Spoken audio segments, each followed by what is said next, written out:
ব্যবসা বাণিজ্যের বিশ্লেষণ নিয়ে ডিবিসি নিউজের নিয়মিত আয়োজন ইসলামী ব্যাংক টালি খাতায় স্বাগত জানাচ্ছে আমি হিমাদ্রি রাহা। রাজনৈতিক পট পরিবর্তনের সবচেয়ে বড় প্রভাব পড়ে দেশের অর্থনৈতিক খাতে। নানামুখী সংকটে পড়ে দেশের রপ্তানি খাত। সাম্প্রতিক রাজনৈতিক পট পরিবর্তনেও এর ব্যতিক্রম নয়। এমনিতে ডলারের অস্থিরতা, সেই সাথে পোশাকসহ 43টি পণ্যে খাতে গেল জুন পর্যন্ত পণ্য রপ্তানিতে নগদ সহায়তা কমানো, সব মিলিয়ে এক চ্যালেঞ্জের মুখে পড়ে পুরো খাত।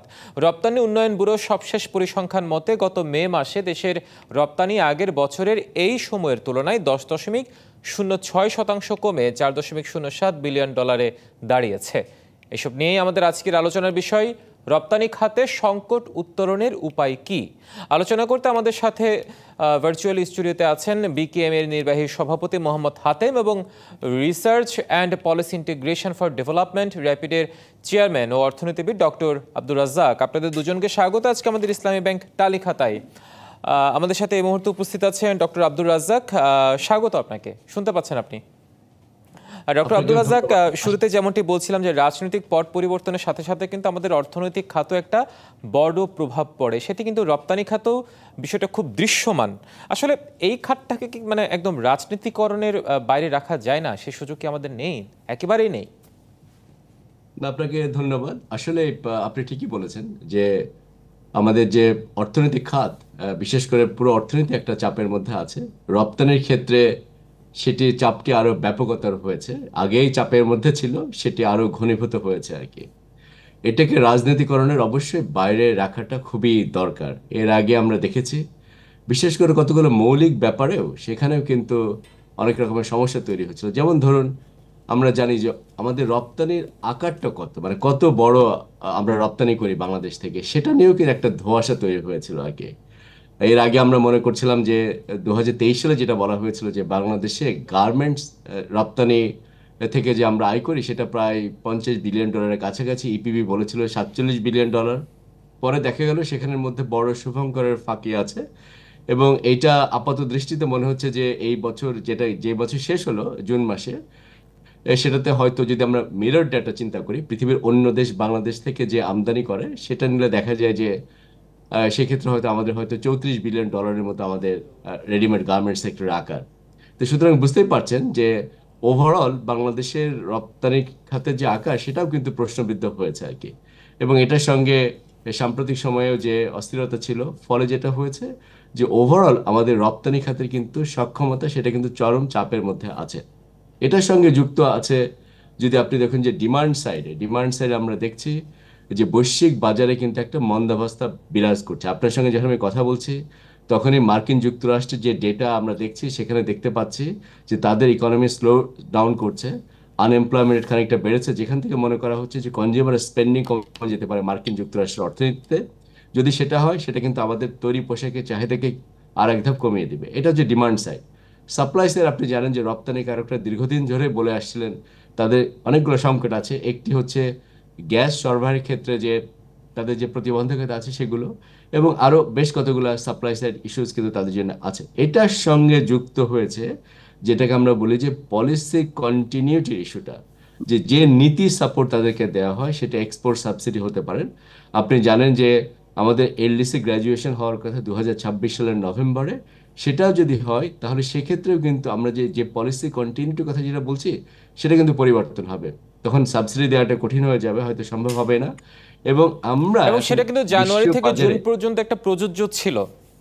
যে এবং বিশ্ব বাজারে আমরা যে রপ্তানির জন্য যে শুল্কমুক্ত সুবিধা পাই সেগুলো কিন্তু অনেকগুলো ক্ষেত্রে কিন্তু সেগুলো উঠিয়ে নেওয়া হবে। সুতরাং সেই চাপটিও কিন্তু আমাদের আছে রপ্তানি ক্ষেত্রের উপরে। আর কতগুলো চাপ আছে যেটাকে আমরা বলি যে লং স্ট্যান্ডিং ইস্যু, দীর্ঘমেয়াদী যে আমাদের প্রতিবন্ধকতা। যেমন আমাদের রপ্তানি ক্ষেত্রে বহুমুখীকরণ আমরা করতে পারি না অনেক চেষ্টা করার পরে, এবং সেখানেও কিন্তু পলিসি ফেলিওর আছে, কিন্তু সেখানেও কিন্তু আমরা পলিসি রিফর্ম নিতে পারি না অনেক দিন ধরে। কাজে সেই বিষয়গুলো কিন্তু এখন আমাদেরকে ভালো করে মনোনিবেশ করতে হবে। নিশ্চয়ই, আপনি থাকুন আমাদের সাথে। ইতিমধ্যে আমাদের সাথে যুক্ত হয়েছেন বিকেএমইএ নির্বাহী সভাপতি মোহাম্মদ হাতেম। আপনাকে স্বাগত ইসলামী ব্যাংক টালি খাতায়।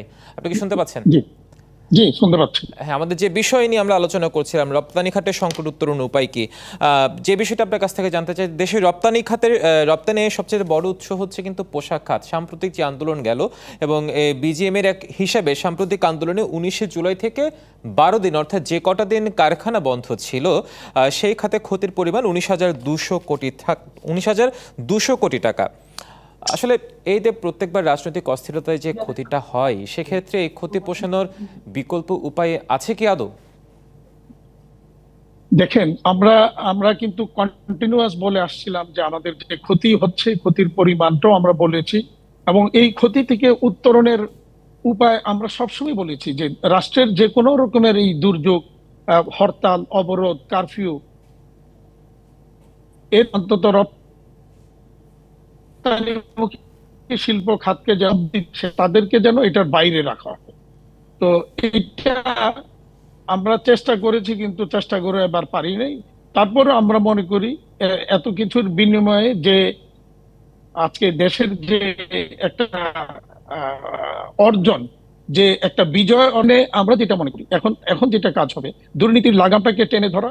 তাহলে অন্তত দুর্নীতির লাগামটাকে যদি টেনে ধরা যায়, তাহলে অন্তত আমাদের যে ক্ষতি বিগত দিনগুলিতে হয়েছে, গত 1 মাসে হয়েছে, সেটার কিছুটা হলো অন্তত আমরা স্বস্তির জায়গা খুঁজে পাবো।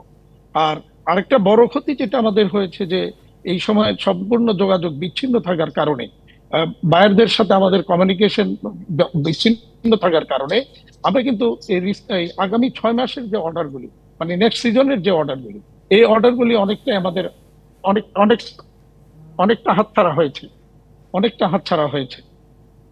এই আর অনেকটা হাতছাড়া হয়েছে আমাদের। তো এই এই এই জায়গাটাতে আমরা আশা করি যে বর্তমান সরকার অন্তত উদ্যোগ নেবেন, এবং সবচেয়ে আশার জায়গা যেটা, সেটা হলো মাননীয় প্রধান উপদেষ্টা, অন্তর্বর্তীকালীন সরকারের প্রধান উপদেষ্টা ডক্টর মোহাম্মদ ইউনূস। তিনি সারা বিশ্বে কিন্তু সমাদৃত, সকলের কাছে অত্যন্ত, প্রত্যেকটা দেশের কাছে জনপ্রিয় একজন ব্যক্তি। তার নেতৃত্বে আমাদের যে আমাদের যে রপ্তানি খাত, এটাকে আরো ভালোভাবে আমরা এগিয়ে নিতে পারবো, এটা আমাদের একটা দৃঢ় বিশ্বাস। কারণ ইউরোপিয়ান ইউনিয়নের সাথে আমাদের বেশ কিছু নেগোসিয়েশনের বিষয় রয়েছে, আমেরিকার সাথে আমাদের অনেক কিছু পাওনা দাওনার নেগোসিয়েশন রয়েছে। এগুলি ওনার নেতৃত্বে, এই নেগোসিয়েশন গুলি আমরা আশা করব খুব ভালোভাবে আমরা ওভারকাম করতে পারবো। আর আরেকটা জিনিস, আমরা যেটা সব ব্যবসায়ী সংগঠন আমরা কালকে বসছিলাম, রপ্তানি ব্যবসায়ী সংগঠনের নেতৃবৃন্দ, আমরা সেখানে প্রত্যেকেরই একটা দাবি আসছে যে এলডিসি গ্রাজুয়েশনের যে আমাদের যে 2026 সালের যে টার্গেট, এইটাকে অন্তত আপাতত স্থগিত করা। কারণ এতদিন যে আপনারা দেখেছেন রপ্তানির যে ভুল হিসাব, সেই ভুল হিসাবের উপর ভিত্তি করে জিডিপির হিসাব বা আমাদের যে এলডিসি গ্রাজুয়েশনের যে হিসাব নিকাশ করা হয়েছে, এটি সম্পূর্ণ ভুল ছিল। এবং আমাদের বর্তমান যে সংকট, এই সংকটের মধ্যে যদি এলডিসি গ্রাজুয়েশন হয়, তাহলে আমাদের পক্ষে টিকে থাকা খুব কঠিন হয়ে যাবে। যার কারণে আমরা বলেছি আপাতত এলডিসি গ্রাজুয়েশনটাকে স্থগিত করে অন্তত 5 বছর পিছিয়ে দিয়ে, পরিস্থিতি আরো উন্নতি হলে পরে তখন এটার দিকে যাওয়া। তৃতীয়ত যে জিনিসটা আমাদের আমরা আপনাদের সাথে আলোচনা করব, আবারও ফিরছি আলোচনায়। মোহাম্মদ হাতেম, আপনার সাথে যে বিষয়টি নিয়ে আলোচনা হচ্ছিল, যেখানটায় ছিলাম, আপনি যে বলছিলেন নানা খাতের কথা বলছিলেন, এবং এসডিজি এলডিসি উন্নয়নের যেটা বলছে সেটা স্থগিত করার কথা বলছিলেন, সেখান থেকে আবার শুরু করতে চাই। আমরা কালকে এই দাবিটা সকলের কাছ থেকে একযোগে উত্থাপিত হয়েছে যে এলডিসি গ্রাজুয়েশনের যে আমাদের লক্ষ্য, সেটা থেকে অন্তত 5 বছরের জন্য এটাকে স্থগিত করা। আচ্ছা, আরেকটা যেটা কালকে খুব জোরালো ভাবে আমি বলি, যেহেতু আপনারা গতকাল প্রধান উপদেষ্টার সাথে কথা বলেছেন, সেক্ষেত্রে যুক্তরাষ্ট্রের ক্ষেত্রে জিএসপি সুবিধার সেই বিষয়টি ফিরিয়ে আনা যায় কিনা, এই ব্যাপারে কোনো কথা হয়েছে কিনা? বা না, প্রধান উপদেষ্টার সাথে আমরা কিন্তু এখনো বসিনি, আমরা বসবো। তো সেটা নিয়ে আমরা অবশ্যই যুক্তরাষ্ট্রের জিএসপি সহ সব ইস্যুই আসবে, এবং আমরা আশাবাদী যে তার নেতৃত্বে ওখানে আমাদের কিছু অন্তত প্রাপ্তি ঘটবে। এটা আমরা খুব প্রত্যাশী এবং খুব আশাবাদী আমরা।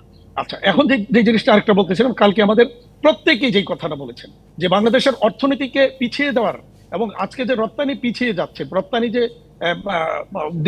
রপ্তানি খাত যে খুব খারাপ অবস্থার মধ্যে আছে, এর অন্যতম দায়ী এর জন্য আমাদের এনবিআর এর চেয়ারম্যান। এবং গতকাল এটা খুব জোরালো দাবি আসছে যে এনবিআর এর চেয়ারম্যান পদত্যাগ বা তাকে অপসারণ। আমি একটা জিনিস খুব লক্ষ্য করলাম যে এতদিন ভাবতাম যে আমরাই বুঝি তার উপর ক্ষিপ্ত, বা আমাদের সাথেই বুঝি তিনি এই খারাপ ব্যবহার করছেন প্রতিনিয়ত, আমাদেরকে বুঝি তিনি বিভিন্ন সময় সংক্ষুব্ধ করে তুলেছেন। তার কালকে গত 2 দিন যাবত দেখছি তা না, এনবিআর এর শত শত কর্মী কালকেও গতকাল পরশুদিন 2 দিন যাবত তার পদত্যাগের দাবিতে এনবিআর কিন্তু আন্দোলন করছে।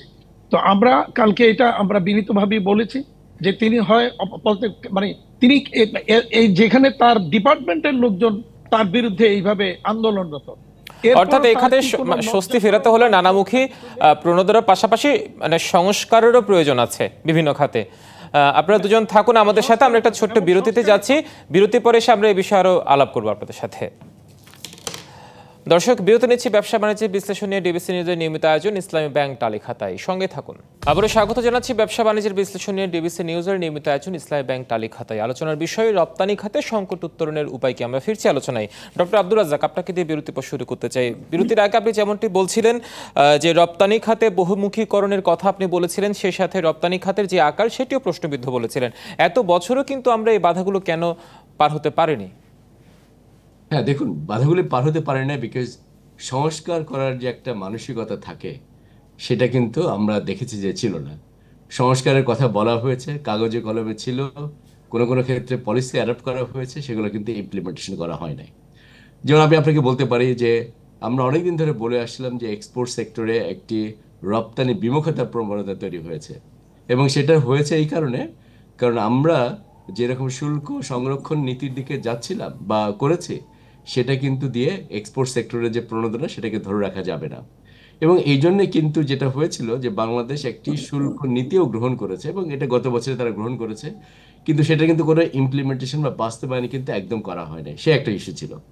এটার সঙ্গে যোগ হয়েছিল কি জানেন, মনে করুন যে যেহেতু আমাদের এখানে ব্যবসা বাণিজ্যের পরিবেশ যথেষ্ট মাত্রায় ব্যবসা বান্ধব নয়, ফলে আমরা কিন্তু বিদেশি যে বিনিয়োগ সেটা কিন্তু আকর্ষণ করতে পারি না। বিদেশি বিনিয়োগ যদি আমি আকর্ষণ করতে না পারি, তাহলে হবে কি, তৈরি পোশাক খাতের বাইরে যে খাতগুলো আছে বিশেষ করে, তারা কিন্তু বিশ্ব বাজারের সঙ্গে সম্পৃক্ত হতে পারছে না, এবং সেটা কিন্তু একটা বড় মাত্রায় কিন্তু আমাদের রপ্তানিকে কমিয়ে দিয়েছে।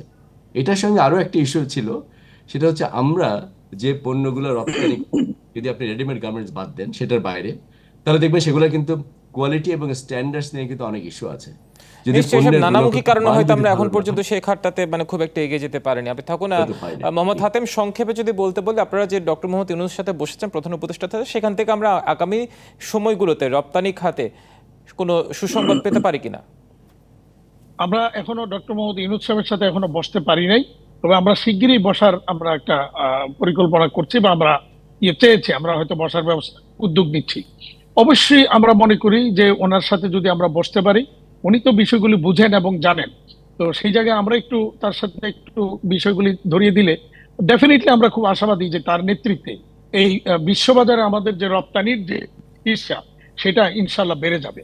তবে সেই জায়গাটা বাড়াবার ক্ষেত্রে যে সংস্কারগুলি আমাদের দরকার, প্রথমত হলো গ্যাস বিদ্যুতের সংকট, এটাকে দূর করতে হবে।